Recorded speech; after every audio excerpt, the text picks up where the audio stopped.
બાપુ, એક સુંદર મજાનો ધાર્મિક અને ભક્તિમય પ્રસંગ છે. અને આ પ્રસંગમાં આજે આપણે વાત કરવી છે માતા પાર્વતીના મહેલની કથા વિશે. એક સમયે માતા પાર્વતી ગુફાઓ અને પર્વતોમાં રહીને કંટાળી ગયા હતા.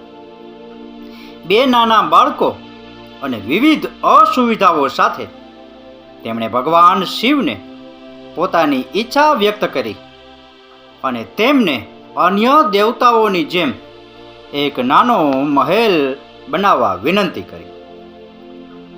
ભગવાન શંકર તેમના વિચારથી પ્રભાવિત થયા. બ્રહ્માંડના સૌથી સક્ષમ શિલ્પી વિશ્વકર્મા મહારાજને બોલાવવામાં આવ્યા. પહેલા નકશો તૈયાર કરવામાં આવ્યો, પછી શુભ સમયે ભૂમિપૂજન, પછી કામ ઝડપી ગતિએ શરૂ થયું. આખરે આ મહેલ શંકર પાર્વતીનો હતો, તેથી તે કોઈ સામાન્ય બનાવવાનો નહોતો. વિશાળ મહેલ એક આખા શહેર જેવો હતો. કલાનું એક અનોખું અને અનુપમ નિર્માણ હતું. પૃથ્વી પરના સ્વર્ગ જેવો હતો. બનાવનાર પણ કોઈ સામાન્ય નહોતા.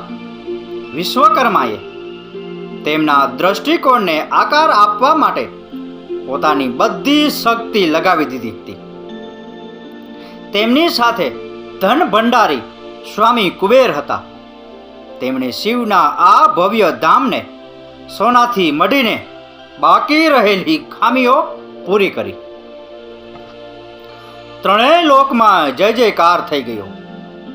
એક આખું નગર બંધાયું હતું, જે પૃથ્વી પર બીજા કોઈ નગરથી અલગ હતું.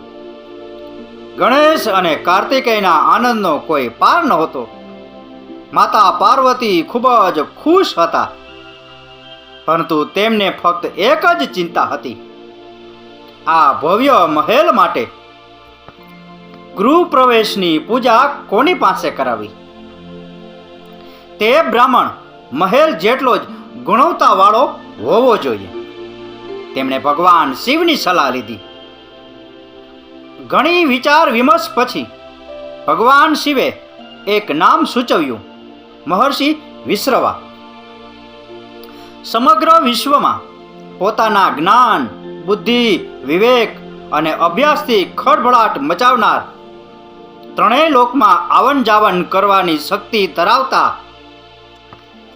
સતત તપસ્યા દ્વારા અનેક દેવતાઓને પ્રસન્ન કરનારા અને દસેય દિશામાં સમૃદ્ધિ ફેલાવનારા ઋષિ વિશ્રવાને લંકાથી ગૃહ પ્રવેશની પૂજા માટે કૈલાસ પર્વત પર બનેલા આ મહેલમાં આમંત્રણ આપવામાં આવ્યું હતું.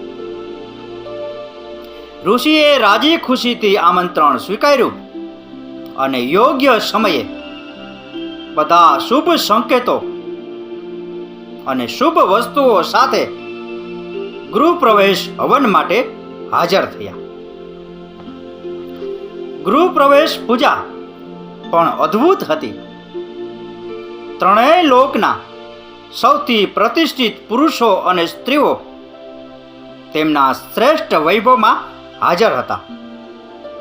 વૈદિક મંત્રોના અવાજથી હવા ગુંજી ઉઠી અને આચમનથી શુદ્ધ જળના ટીપા વાતાવરણ નિર્મળ બની ગયું. પવિત્ર અગ્નિની જ્વાળાઓએ બાકી રહેલી બધી અશુદ્ધિઓને બાળી નાખી. આ અનોખી વિધિ પૂર્ણ થયા પછી માતા પાર્વતીએ આનંદથી ભરાઈને મહેમાનોને ભોજન કરાવ્યું અને ઋષિ વિશ્રવાને દક્ષિણા માગવાનું કહ્યું. ઋષિ વિશ્રવા નમ્રતાપૂર્વક બોલ્યા: તમે ફક્ત મારી માતા જ નહીં, પણ સમગ્ર વિશ્વની માતા છો. માતા ગૌરા, હું તમારી પાસેથી દક્ષિણાની અપેક્ષા કેવી રીતે રાખી શકું? માતા પાર્વતીએ આગ્રહ સાથે કહ્યું: ના ઋષિવર, દક્ષિણા વગર કોઈ પણ ધાર્મિક વિધિ પૂર્ણ થતી નથી. અને તમારી હાજરીએ સમગ્ર ઉજવણીની સુંદરતામાં વધુ વધારો કર્યો છે. તમારે જે કંઈ પણ જોઈએ એ માંગી શકો છો. ભગવાન શિવ ચોક્કસ તમને પ્રસન્ન કરશે. વિશ્રવા ઋષિએ વધુ નમ્રતાથી કહ્યું, માં, હું તમને તકલીફ આપવા માગતો નથી. મેં માગ્યા વિના પણ ઘણું બધું મેળવ્યું છે. તમારા દર્શનથી વિશેષ મને બીજું શું જોઈએ છે? માતા પાર્વતીએ ફરીથી વિનંતી કરી, આ તમારી ઉદારતા છે, પણ ધાર્મિક વિધિ પૂર્ણ કરવા માટે દક્ષિણા જરૂરી છે. તમે જે ઈચ્છો તે માંગી શકો છો. અમે તમારો સંપૂર્ણ આદર કરીશું. ઋષિ વિશ્રવાએ આંખો નીચી કરીને કહ્યું, માતા, મને સંકોચ થાય છે. માતા પાર્વતીએ નીતિ ધર્મની યાદ આપતા કહ્યું, હે ઋષિવર, તમારો સંકોચ બાજુ પર રાખો અને યજ્ઞ પૂર્ણ થયો એની દક્ષિણા માગો. થોડા સમય પછી ઋષિ વિશ્રવાએ કહ્યું,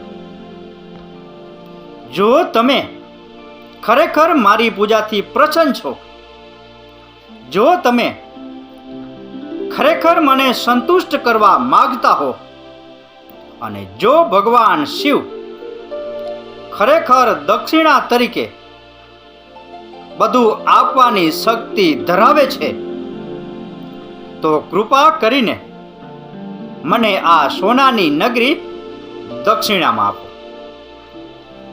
માતા પાર્વતી ક્ષણભર માટે સદબત થઈ ગયા, પરંતુ નજીકમાં શાંતિથી બેઠેલા ભગવાન શિવે સ્થિર અડગ અવાજમાં તથાસ્તુ કહ્યું.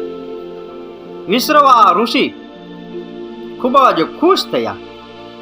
ભગવાન શિવની વિનંતી પર વિશ્વકર્માએ કૈલાસ પર્વત પરથી સોનાની નગરીને ઉપાડી અને લંકામાં તેની સ્થાપના કરી.